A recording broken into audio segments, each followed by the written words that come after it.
ఐరాస వేదికపై పాకిస్తాన్ భారత్ ఏకిపారేసింది. ఇస్లామోఫోబియాపై కల్పిత కథలు అల్లడం, రంజాన్ మాసంలో ఆఫ్ఘనిస్తాన్ పై వైమానిక దాడులు చేయడం వంటి అంశాలపై ఐరాస వేదికపై పాకిస్తాన్ భారత్ తీవ్రంగా విమర్శించింది. ఈ సందర్భంగా భారతదేశ ప్రతినిధి మాట్లాడారు. మా దేశం 4 ప్రధాన మతాలకు జన్మనిచ్చింది మరియు ఆ ప్రధాన మతాలు ఇక్కడ శాంతియుతంగా సహజీవనం చేస్తున్నాయని తెలిపారు. My delegation strongly condemns violence and hatred in the name of religion, regardless of the religion under question.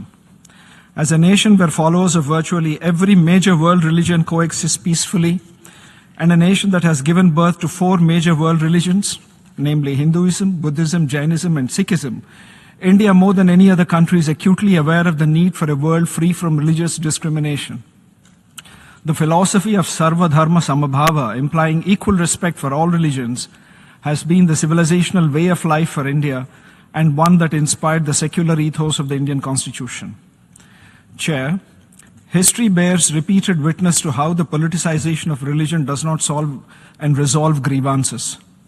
However well-intentioned, they risk lending legitimacy to precisely this kind of selective, polarizing narratives that breed further division.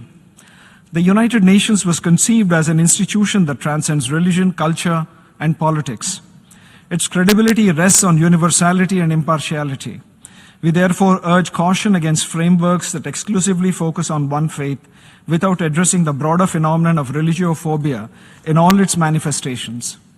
This is why the 1981 Declaration on the Elimination of All Forms of Intolerance and of Discrimination based on Religion or Belief remains, in our view, a very balanced and enduring instrument that enshrines the rights of all religious followers without privileging any.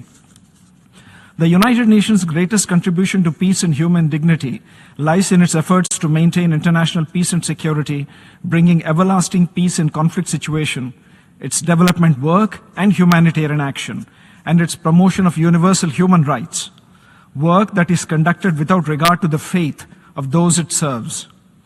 Global public goods, like sunshine, should be available to one and all, irrespective of affiliations. The UN has built its credibility through tireless work on conflict resolution, poverty alleviation, and protection of civilians.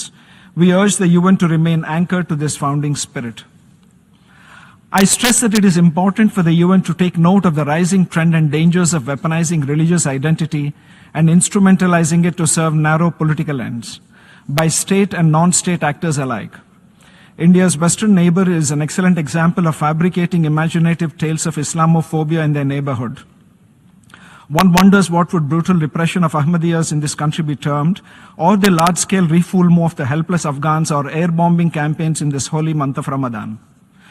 India is home to more than 200 million Muslims, one of the largest Muslim populations in the world. The Organization of Islamic Cooperation, which our western neighbor has systematically attempted to weaponize against India, has repeatedly made false and baseless allegations against my country. Muslims in India, including those in Jammu and Kashmir, elect their own representatives to speak for them. The only phobia evident here appears to be directed against a multicultural and peaceful coexistence that all communities in India enjoy, including Muslim communities.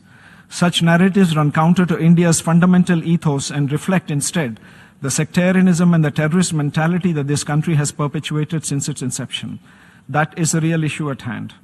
As we observe the International Day to Combat Islamophobia, India reaffirms its commitment to a world free from religious hatred and violence in all its forms.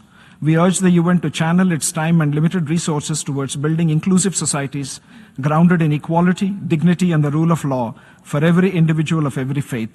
Thank you, Chair.